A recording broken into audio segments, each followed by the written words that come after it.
വിഭജന ഭീതി അനുസ്മരണ ദിനം ആഘോഷിക്കണമെന്ന് ഗവർണറുടെ സർക്കുലർ കോളേജുകൾക്ക് കൈമാറി.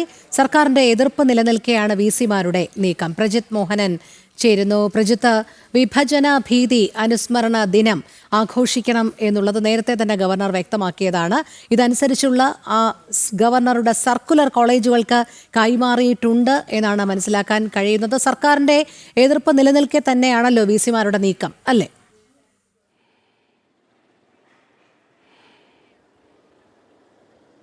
അങ്ങനെ തന്നെയാണ്. കാരണം കഴിഞ്ഞ ദിവസം ഇത്തരത്തിലുള്ളൊരു നിർദ്ദേശം സംബന്ധിച്ച വിവരങ്ങൾ പുറത്തു വന്നതോടുകൂടി കേരളത്തിൽ വലിയ രാഷ്ട്രീയ വിവാദത്തിലേക്ക് അത് പോകുന്ന സാഹചര്യം ഉണ്ടായി. പ്രത്യേകിച്ച് മുഖ്യമന്ത്രി അടക്കമുള്ളവർ വലിയ രീതിയിൽ വിമർശനവുമായി രംഗത്തെത്തി. സ്വാതന്ത്ര്യദിനത്തിൻ്റെ പ്രാധാന്യം കുറച്ച് കാണിക്കാൻ എന്നൊക്കെയുള്ളതായിരുന്നു മുഖ്യമന്ത്രിയുടെ ഒരു പരാമർശം എന്നുള്ളത്.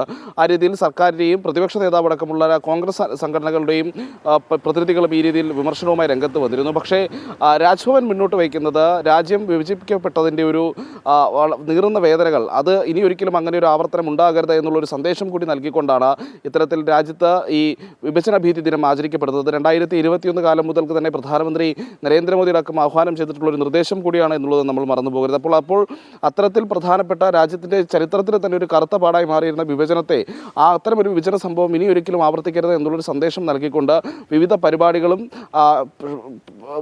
അങ്ങനെയുള്ള കാര്യങ്ങളൊക്കെ സംഘടിപ്പിക്കുക എന്നുള്ളതായിരുന്നു ഗവർണർ രാജ്ഭവൻ വിസിമാർക്ക് നൽകിയ യൂണിവേഴ്സിറ്റികൾക്ക് നൽകിയ നിർദ്ദേശം എന്നുള്ളത്.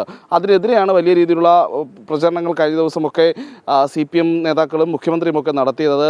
പറഞ്ഞ സ്റ്റേറ്റ്മെൻറ്റുകളൊക്കെ കമ്മ്യൂണിസ്റ്റ് പാർട്ടികളുടെ ചരിത്രമൊക്കെ വെച്ച് നോക്കുമ്പോൾ വളരെ ശ്രദ്ധാപൂർണ്ണം നമ്മൾ നോക്കേണ്ടതുമാണ്, അല്ലെങ്കിൽ വളരെ കൗതുകരം എന്നൊക്കെ പറയാവുന്നതുമാണ്. എന്തായാലും നടപ്പിലാക്കുന്ന, അതായത് വിഭജന ഭീതി ദിനം നടപ്പിലാക്കുന്നതുമായി ബന്ധപ്പെട്ട് ഒരു പിന്നോട്ട് പോകലും ഇല്ല എന്നുള്ളത് തന്നെയാണ് യൂണിവേഴ്സിറ്റിയിലെ വൈസ് ചാൻസലർമാർ, പ്രത്യേകിച്ച് കേരള യൂണിവേഴ്സിറ്റിയിലെ VC അടക്കമുള്ളവരാണ് ഇപ്പോൾ ഈ കോളേജുകൾക്ക് ഗവർണറുടെ സർക്കുലർ കൈമാറിയിരിക്കുന്നതും അപ്പോൾ ഇത്തരത്തിലുള്ള പരിപാടികൾ സംഘടിപ്പിക്കണമെന്നുള്ള നിർദ്ദേശവും നൽകിയിരിക്കുന്നത്. അപ്പോൾ ഇനി കോളേജ് തലങ്ങളിൽ ഇത്തരത്തിലുള്ള പരിപാടികൾ നടക്കുമോ ഇല്ലയോ എന്നുള്ളതാണ് ഇനി കാത്തിരുന്ന് കാണേണ്ടത്. കാരണം ഇതൊരു വലിയ രാഷ്ട്രീയ വിവാദത്തിലേക്ക് പോയിരിക്കുന്നത് കൊണ്ട് തന്നെ ഏത് രീതിയിലും അത്തരം പരിപാടികളെ പ്രതിരോധിക്കാനുള്ള ശ്രമങ്ങൾ CPMൻ്റെ ഭാഗത്ത് നിന്ന്, SFയുടെ ഭാഗത്ത് നിന്നൊക്കെ ഉണ്ടാകാനുള്ള സാധ്യതയുണ്ട്. അപ്പോൾ അതിനെ എങ്ങനെ ക്യാമ്പസുകളിലും അല്ലെങ്കിൽ VCമാരുടെ നേതൃത്വത്തിൽ ഈ പരിപാടികൾ സംഘടിപ്പിക്കാനുള്ള നീക്കങ്ങൾ എത്തരത്തിൽ മുന്നോട്ട് പോകുമെന്നുള്ളതും കാത്തിരുന്ന് തന്നെ കാണേണ്ടതാണ്. രോഹിണി. ശരി പ്രജിത്ത്, വിഭജന ഭീതി അനുസ്മരണ ദിനം അനുസ്മരിക്കണം എന്ന ഗവർണറുടെ സർക്കുലർ കോളേജുകൾക്ക് കൈമാറി. സർക്കാരിന്റെ എതിർപ്പ് നിലനിൽക്കെയാണ് വിസിമാരുടെ നീക്കം. പ്രജിത് മോഹനനാണ് വിവരങ്ങൾ നൽകിയത്.